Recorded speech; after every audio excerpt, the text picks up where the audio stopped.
What was the creation of mankind? What does that amount to? Just because you hear about evolution all the time growing up, like I just thought that there must be fossil evidence, Do I believe in evolution? like one species turning into a totally different species basically overnight. But there's no natural explanation for that. That's supernatural. If God did use evolution in his creative process, it was likely the kind of evolution scientists now call. My dad has spent a lifetime researching history, science, and theology, uncovering mind-blowing connections between the universe and our place in it.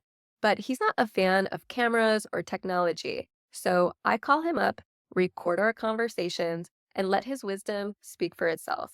Through these conversations, I'm on my own search for the truth, and I want to invite you along for the journey. If you're curious, open-minded, or just love a good cosmic mystery, stick around. My dad has a lot to say, and you're not going to want to miss this. Oh, and since my dad's not on camera, I've created an animated avatar to talk for him. But what you're hearing is 100% real. Emily. Hi, are you in your office? Yeah. Okay.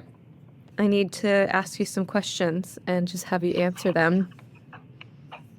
Okay. So, were we created by the process of evolution? And if so, doesn't that disprove the Bible and its teaching that the earth was created in 7 days? Well, last things first. The Bible doesn't say that we or the earth or the universe were created in 7 days, literal 24-hour days.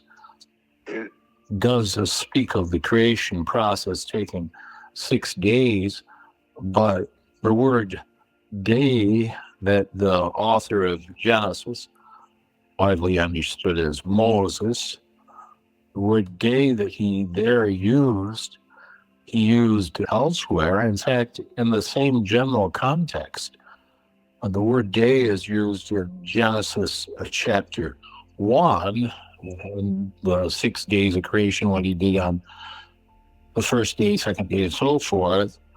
But then, right after he gets done talking about the 6 days of creation, he refers to the day, singular, in which God created the heavens and the earth. He lumps all the 6 days into one day, meaning that when he uses the word day, he was referring to a large period of time of undisclosed length, not 24 hours, because of the days he was talking about in Genesis 1 were each 24 hours, and he couldn't refer to them all as being one day. It's the same Hebrew word. So those days in Genesis chapter 1 that he was referring to were large periods of time of undisclosed length. And if you actually look it up in any Hebrew dictionary, and you look up the word day, and it will tell you that Hebrew word can refer to either 24 hours or a long period of time of undisclosed length.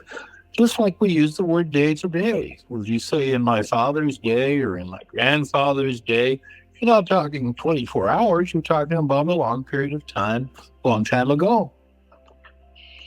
Okay, so what was the rest of the question? So the question is, if the earth and everything in it was created through a process of evolution, but the Bible says that the earth was created in 7 days, doesn't science disprove what the Bible says? But you're saying no, because the word day in the Bible, the original Hebrew translation of day, is a period of time, not 24 hours. So that's just like how we say back in my day, or... Yeah, right. Like my grandfather's day or whatever. That's one of the definitions of the English word. It's also one of the definitions of the Hebrew word. So how do you believe the earth was created? Was it through a process of evolution? And is that... Well, of course, evolution was not used to create the earth. The earth is a bunch of rocks and whatever. Evolution, biological evolution, is said to have been used by God to create life on earth, or to have arisen without any creation, just naturally. But if you're saying, do I believe that evolution occurred? Well, evolution, I think all scientists, even Christian scientists, say that evolution, to some extent, I refer to it as microevolution, does occur, and no Christian scientist disputes that evolution occurs on a very small scale. Depends on how you define evolution. If it's just a minor changes in organisms or due to conditions around us, survival of the fittest, so to speak, then they say evolution does occur, but they deny that evolution, as it is widely understood, as it was explained by Darwin anyway, that evolution has ever occurred. Darwin said that all life forms, complex life forms, came from simpler life forms over a very long and very gradual process. In other words, new species came from older species through very gradual changes. But we need to remember that the writer of Genesis used the Hebrew word for create, which is bara, B-A-R-A, only when he described God's bringing into existence the heavens and the earth, life in the sea, and mankind. He wrote that all other forms of life, vegetation and animals, were not directly created by God, but were produced. That's the word that Genesis uses.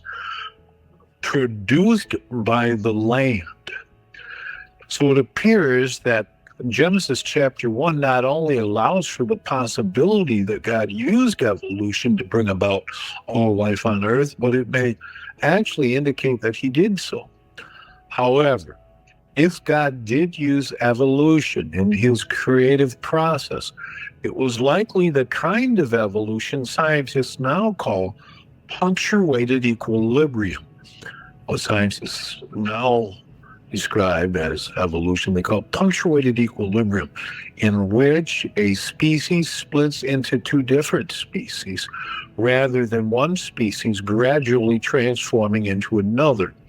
For scientists now admit the degree of gradualism commonly attributed to Charles Darwin is virtually non-existent in the fossil record. So Stephen Jay Gould, the Harvard professor, and probably the most well-known proponent of godless evolution, had to admit there's no evidence that one species ever turned into another species. There's no such thing in the fossil record. So he came up with this punctuated equilibrium, which says that one species gave birth to another very different species. In other words, evolution occurred, but in leaps and bounds, not gradual. There's no evidence for this gradualism that was postulated by Darwin. And so even modern day scientists do not believe that evolution occurred in such a way. To explain the lack of that gradualism in the fossil record, they're now saying that one species gave birth to another. So do I believe in evolution? Obviously, I'm saying I believe God may have and probably did use evolution as his means of creation, but not the gradualism type of evolution. This is fairly recent, only in the last dozen years or so have scientists reluctantly admitted that the type of evolution postulated by Darwin, there's no evidence of such a thing has ever occurred. And so God used evolution. He caused one species to give birth to another species. How could such a thing have happened naturally? That one species gives birth to a significantly different species. And yet that's what they're saying occurred. but there's no natural explanation for that. That's supernatural. So one species to give birth to another species, that's supernatural. And that could have only then have been by God's intervention. Right. And we don't see it happen today anymore. Right. So why do you think Darwinism was believed for so long? Because I was under the impression that just because you hear about evolution all the time growing up, like I just thought that there must be fossil evidence that did show a gradual move from like one species to another. I just assumed that was something that they have a lot of evidence for. Do they not have a lot of evidence for that, or do they not have any? Now there's virtually no evidence for it. When I say virtually, they will sometimes come up with some no longer existing species that looks halfway between one species and another, and that species no longer exists, so they call it a transitional form. But such transitional forms, they're virtually non-existent in the fossil record. There's a very few that they can point to, and then they cannot examine those under a microscope or genetically or anything to see that it wasn't a totally different species, that it wasn't actually a transitional form. Got it. So yeah, your stance on evolution is that because now there's evidence of these, like one species turning into a totally different species basically overnight, that could have been God's means of creating animals and even humans. It does use the word create in regards to humans. And he uses it 3 times in regards to life in the sea. When God created the heavens and the earth to begin with, which is widely understood to have been an act of God called the Big Bang. Now, God, in the beginning, God created the heavens and the earth. That's the word create, something totally new and different. And then life in the sea, and then humans. But are humans a totally new creation, or is that only referring to the fact that God at that point intervened and gave mankind a spirit that would survive death? The Bible talks about the spirit of animals goes down into the ground, but the spirit of man returns to God who gave. The spirit of man goes up. So what was the creation of mankind? What does that amount to?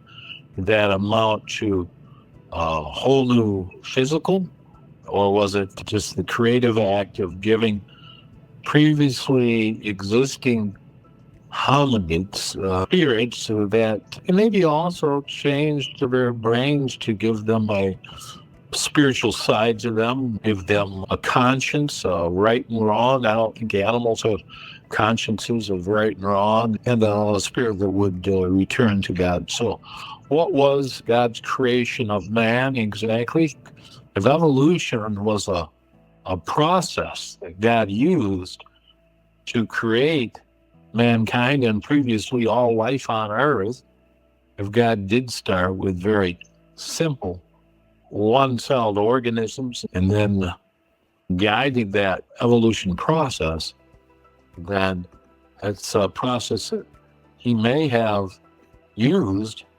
And if modern-day evolutionists are correct in this punctuated equilibrium, that one species gave birth to another very different species, then it certainly seems to demand the intervention of a higher power for something like that to happen.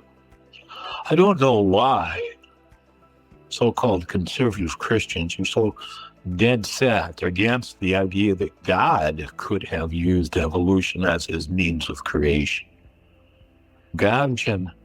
They say God moves in mysterious ways. They want God to have made everything poof out of nothing. But that's not what Genesis says. That word create is used only 3 times in Genesis.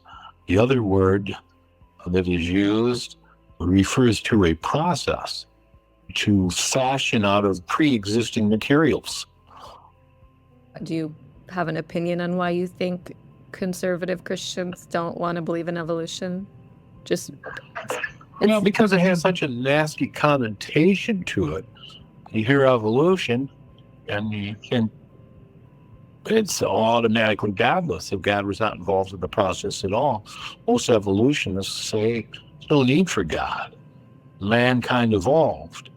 Well, mankind evolved from what? Life does not come from non-living materials. No scientist in any laboratory has ever been able to put a bunch of chemicals and shoot them with electricity and do whatever. No one has ever been able to even come up with the simplest one-celled creature out of non-living material. It just has not ever been done. As much as they try now, some people say if they ever do succeed, it only proves that great intelligence was necessary to turn non-living material into living material. But they've never done it. I don't think they will do it.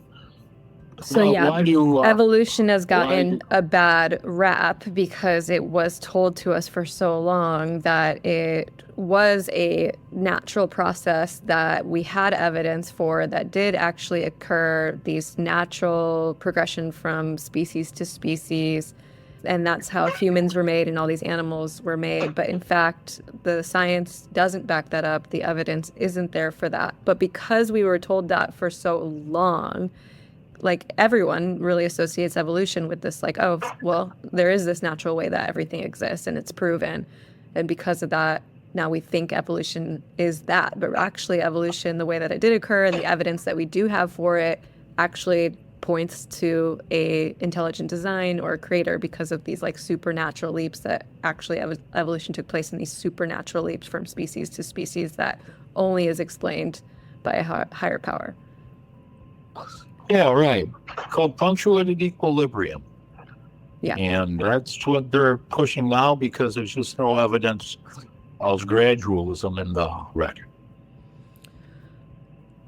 Why do you think that people are so like hell-bent on not just believing what seems to be the easier answer, that it is intelligent design, that there is a God? Like it almost seems like more of a stretch for even the atheist scientists to be saying there is no God. Why do you think they don't want to just say what seems to actually be more obvious, that there's intelligent design? Well, I guess it's because you can't fault them for that. It's hard to believe that there is a God. Just look around the world today. The astrophysicist Neil deGrasse Tyson is famous for saying God cannot exist because the God of the Bible, what is he? That God of the Bible is most often said to be all-powerful and all good. But the world is full of evil. The world is full of suffering. The world is full of injustice. Children are born with birth defects. People die of terrible, painful diseases. If there is a God, an all-powerful, all-loving God, how could such conditions exist? How could he allow them to exist? He's all-powerful and could stop them from happening, then he can't be all-loving, or an all-loving God could never allow such things to go on. So that's his thinking, and I suppose that's the thinking of most atheists, that they can't believe in God because any all-powerful, all-good God would not allow the terrible mess that exists in the world.